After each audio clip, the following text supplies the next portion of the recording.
I want to record a video, but I don't want to get out of this position because I'm lying down on my bed and I'm really comfortable right now, but also it's like...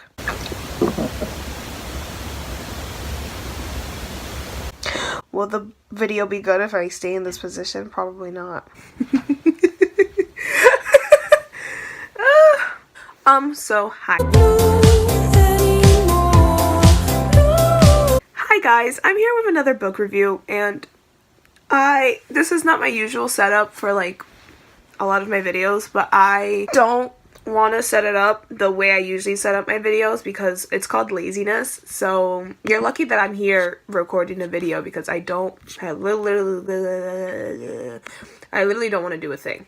So, but yeah, I'm here with another book review. I finished this book a long time ago and I just never recorded me reading a book review for it. I'm trying to find out when I finish reading the book. I finished reading it September 26th and it's October 21st currently. So I finished that book. Okay, I need to move this back. I finished that book September 26th and it's October 21st. So if I'm behind on my book reviews, I'm sorry. This book was called The Way You Make Me Feel, and it's by, my hair's a mess. It's by Marina, and you're gonna hear what it's about. So yeah, okay. The book, so I wrote this. The first part was for school for a reading response because I have to do some of that sometimes for English class.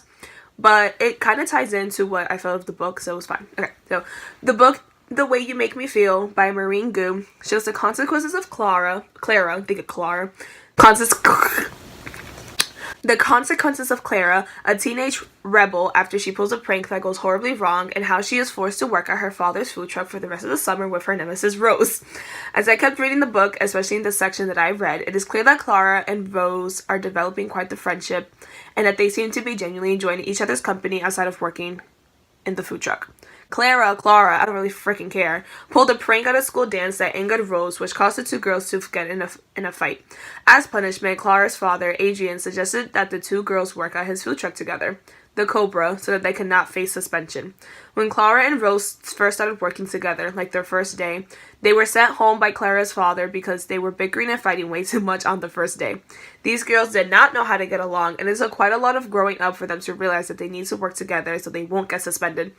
Eventually, a respect grew out of the two of them, and then a genuine friendship, to which Clara is sometimes confused at how it happened, and how it is so different from her friendship with her two other friends, Felix and Patrick. So I use a quote here because I'm cool like that. We don't actually know each other that well. We only started hanging out because of the Cobra. Goo 174.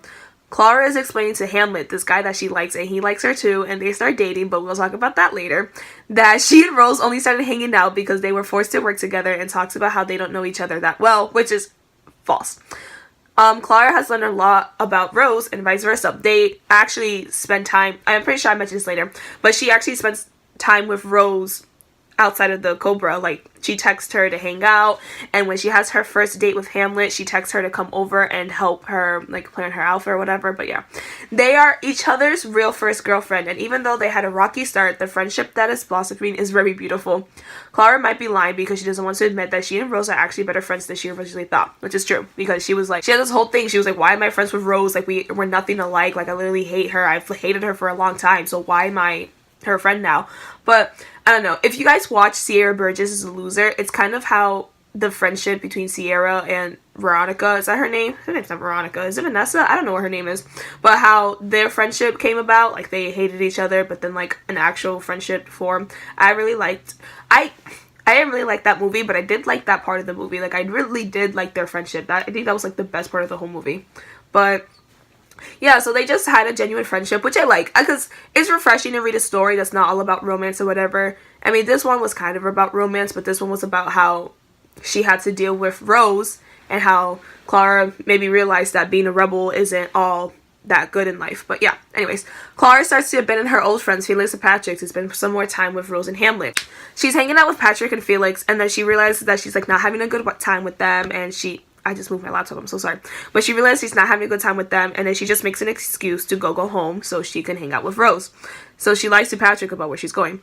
She does this because her new friends don't actually believe that she's getting along with Rose, because when she tells them that she's like kind of seeing Rose eye to eye, they kind of like judge her for it, and they don't seem to take her relationship seriously with Hamlet, as they started making fun of his name. Yeah, so she tells them that she's interested in Hamlet, and then they're like, what the heck is that? Like, that's a name from Shakespeare. But then she takes like quite offense to that, because she's like, you know, if you guys are really my friends, you wouldn't be making fun of me because of this. But yeah, I can see why Clara doesn't want to admit that to Patrick, that she's ditching them, because they would most likely be mad and not understand that Rose and Hamlet are making Clara into a better person. She also likes to hang out with them more, which is true. Yeah, so Patrick and Felix aren't really a good influence. They're not a bad influence, but they're not a good influence that, like, you know. They caught her working at the Cobra one day, and then they were like, oh, come on, like, we're going clubbing. And she's like, I'm literally working, so I really can't go clubbing. But yeah. The difference between Rose and Hamlet as friends and Felix and Patrick as friends also starts to come out in the book. The readers notice that Clara is voluntarily spending more time with Rose, time that could have been devoted to Felix and Patrick. She also seems to genuinely care for Hamlet, which is surprising to her, because she doesn't believe that Hamlet is her type. But it's the little things that he does to her that show some genuine affection, and that like gives Hamlet a chance, which is so cute, because she used to date Felix, which is one of her friends, but then she just realized, like, you know, it was working out, and I don't know, to her, it was weird falling for Hamlet, because he was doing, like, a lot of cliche things. Like, he would open the door for her, and he was just, like, being really cute, and I don't know, so she wasn't used to that, especially because she has, like, this tough exterior, but eventually she got used to it, and I thought it was really cute. She knows that Felix and Patrick mostly like to go lounge or go to parties, but she describes hanging out with Rose and Hamlet as something that is always constant and energizing, which I think is pretty cool. So for Rose's birthday, Clara and Hamlet got her like a cake, and they went out and they watched a movie. I forgot, like, it was like one of the movies that like they play on like the field. And even though I was kind of lounging around, she had more fun with them than she would have had with Felix and Patrick, because she just explains that like Rose and Hamlet were like talking about something, and it's just like the way like she's like the vibes were different, and I thought that was really cute. It's nice to see someone go out of his or her comfort zone, and it brings them into doing some amazing things that they didn't know could happen if they didn't take the chance. This book review is literally so grammatically incorrect. I cannot believe. What? Like, how did I... Like, it does not make sense grammarly. Like, you're messing up a lot. But anyways, my opinion about the book. I like the book, although I thought it was too much of a cliche. Like, don't get me wrong, I like cliches as much as the next guy, but at some points, especially with her relationship with Hamlet, it felt a little bit too cliche. Like, it was trying to be a movie, and I don't think there's anything wrong with that, but I feel like if you're a book that's just trying to be a movie, you should have just, like, proposed the script as a script, like, not as a book.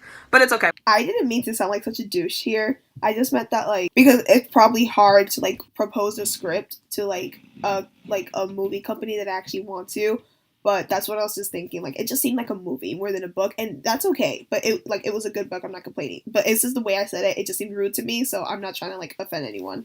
I really liked Clara's and Rose's friendships. I thought it was really cute and a good thing for Clara, because she was quite a mess, and Rose was really uptight. So I guess they complemented each other really well, because Clara was like, Rose, you need to like let loose a little bit, and Rose was like, Clara, you need to like straighten yourself out a little bit. So I thought it was really nice. Clara doesn't... Oh, also, Clara has a mother. I mean, duh. I mean, you know what I mean. But she doesn't have the best relationship with her mother, because her mother's a social media influencer. So she's, like, always traveling. She's never home. Clara's parents are separated. So it's just Clara and her dad at home. So she runs away at some point in the book to go to her mother. But then she realizes that her mother's not, like, really who she thought she was. And her mother cares more about her influences and her followers more than she really cares about her own daughter, which is kind of sad, but I'm glad that Clara came to that realization. So I like the book. I thought it was a little cliche. I did like Clara's and Rose's friendship, and I did like Clara's and Hamlet's relationship, because it was so sickeningly adorable. But honestly, like, I feel like it would have been better as a movie. I feel like if it was just a movie, it would have been just like, the cliches would have been okay for a movie, if that makes sense. Because I mean, cliches in a book are good, but I don't want the book to be overly cliched, because then I feel like I'm just reading a movie. But it's good, because then I can also imagine everything, which is, I like to imagine things, because I'm a visual learner, and I'm also like a vivid dreamer, so it's easier for me to dream things. But I did like the book, but it was good. I liked it. I read it quickly, and thank you so much for bearing with me for this book review. My book reviews are getting better and better, low-key. But yeah, I hope you guys have a beautiful, wonderful rest of your day, and I'll see you in the next video. So bye. Give me one more